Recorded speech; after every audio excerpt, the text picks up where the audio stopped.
Merci, chers collègues. Les élus des groupes Génération et Europe Écologie Les Verts soutiennent bien naturellement cette délibération soumise à notre Assemblée.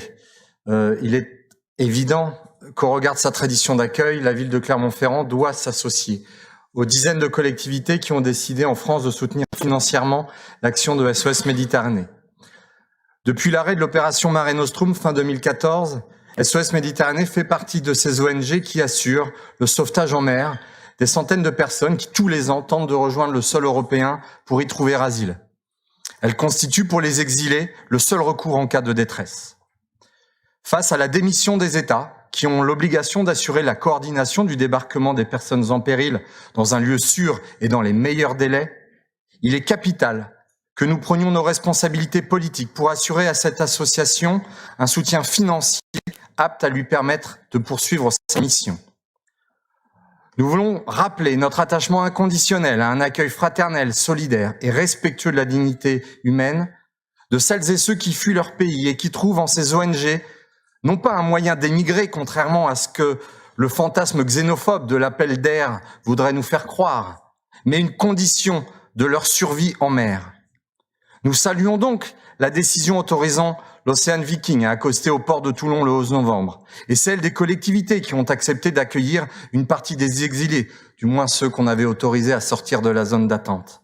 Malgré la navrante opération de communication des exécutifs français et italiens. Toutefois, loin d'être exemplaire, la France n'est pas à la hauteur des enjeux humains et humanitaires que soulèvent les migrations contemporaines. Le triste épisode de l'Aquarius en 2018, celui du naufrage dans la Manche en 2021 sont là pour en attester.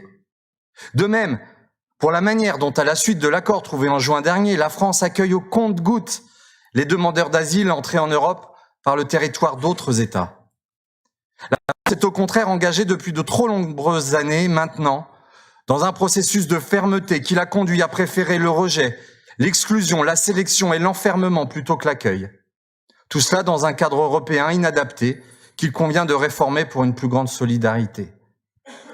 La toute récente instruction adoptée hier par le ministre de l'Intérieur à destination des préfets en constitue un exemple manifeste et nauséabond, dans laquelle il invite les représentants de l'État dans les départements à appliquer à l'ensemble des étrangers ne pouvant accéder au droit au séjour et contraindre de quitter le territoire les méthodes employées pour le suivi des étrangers délinquants.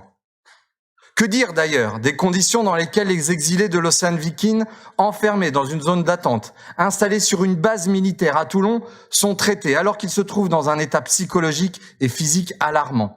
Les associations dénoncent depuis plusieurs jours la violation des garanties élémentaires qui doivent normalement être accordées aux demandeurs d'asile, ainsi que les conditions dans lesquelles les décisions de refus d'entrée sont adoptées.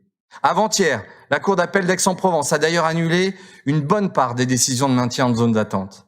Aussi, au-delà du soutien que la ville doit nécessairement continuer à apporter à l'action menée par SOS Méditerranée, nous souhaitons réaffirmer la vocation d'accueil et de solidarité que notre ville doit conserver à l'égard de toute personne exilée afin de leur accorder des conditions d'accueil respectueuses de leurs droits fondamentaux.